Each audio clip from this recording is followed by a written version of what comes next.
Hello guys, welcome to my vlog. Good afternoon everyone and happy Tuesday. While I'm ironing, I just want to talk to you. Anyway, I just want to share something, about Philippines. What happened to Philippines this time. I'm a Filipino, but the culture of Philippines, so many culture in the Philippines I don't like. Like about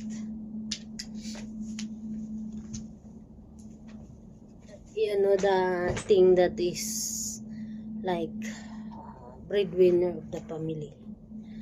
The mentality of most Filipino is if you are hardworking and you have work, it's your responsibility to provide all the needs of your sibling, your parents, sometimes even your niece and your nephew, all your relatives asking you help. For me, it's not a good culture. I don't want that kind of culture in the Philippines. Because we are all, God is giving us hand, feet, eyes, mouth, ears. Everyone is complete. We need to use our body to work so that we can survive. Not depend to others to provide what we need. That's the culture of Filipino I don't really like. Because some of the hardworking Filipino, they cannot move forward because all the relatives is pulling them down. They cannot step forward for their own life because all the family and relatives is dragging them down. That's why all Filipino is, we call it isang kahig, isang tuka. They cannot be successful. Especially when they know, your relatives knows that you are OFW. They think that you're rich because you're OFW, you're working abroad.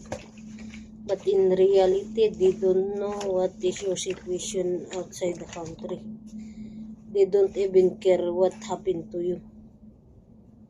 What they are care is the things that you can give them, like balikbayan box, chocolate, imported chocolate, everything, material thing. But they don't even ask you how are you there, if you are still alive, or how is your work. Even when I go vacation in the province 2016, I went home to Mindanao. Before I went home to Mindanao, I tell my brother and sister that I'm gonna go vacation to Mindanao. The wife of my brother, when they know that I'm going to visit them, the first word that she told me is, don't forget the balikbayan box. Instead of they're telling me to thanks God that you remember, or you gonna visit us, your niece and nephew is growing big and they don't even know you. They're asking me, don't forget the balikbayan box. It's what I feel, what what I feel when I heard that word. I feel disappointed because they don't even miss me. They are not excited to see me. What they are exciting for is the things that I can give them. Like imported chocolate, the balikbayan box, pasalubong in Tagalog. All the things that I can give them. They don't even care if they can see me or no. That's why when I came home there, I told them, you know, I can send the balikbayan box without me. Instead of telling me that don't forget the balikbayan box, you should tell me that I thanks God that you remember to visit us. Because your niece and nephew, they're growing without knowing you. Because as OFW, working hard in the other country is not easy. We just we like to hear somebody will miss me, somebody is care for us, but instead of caring us, they're asking the material thing. It's disappointing, you know that. That's why I'm not excited to visit them anymore. Because that's the instead of resting my I rest my my mind, my body. It's I disappointed and it's you know, stressful because all I heard is problem this, problem that. It's drain my energy. That's why every time I go vacation Philippines, I prefer to go to the other place now without any relatives. The place that I'll be alone to have peace of mind and not going to stress or drain my energy. Nobody giving me stress and headache. The place that I can relax alone. That's all, guys, because I don't want the mentality of a Filipino.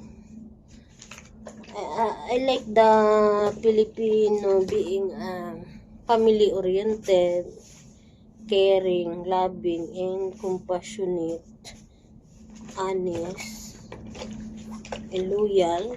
But the things that if you have you're the only one working, it's your obligation to support for the whole family. That's why you cannot be successful. You cannot move forward because everybody is dragging you down. You cannot even step in the stairs. You cannot go up because they're dragging you down. That's all, guys. It's disappointing. About the government of also, I don't like the corruption in the Philippines. It's I lost interest to go home to Philippines because of the corruption. The government corrupt. That's why I prefer to stay in the other country than to go home to Philippines. I'm not excited to going home Philippines. I disappointed with the government because of corruption. If the government is not corrupt, maybe the Philippines will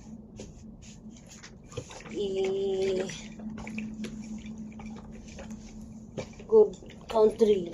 No need to go abroad, to work abroad, they can provide a permanent and stable job.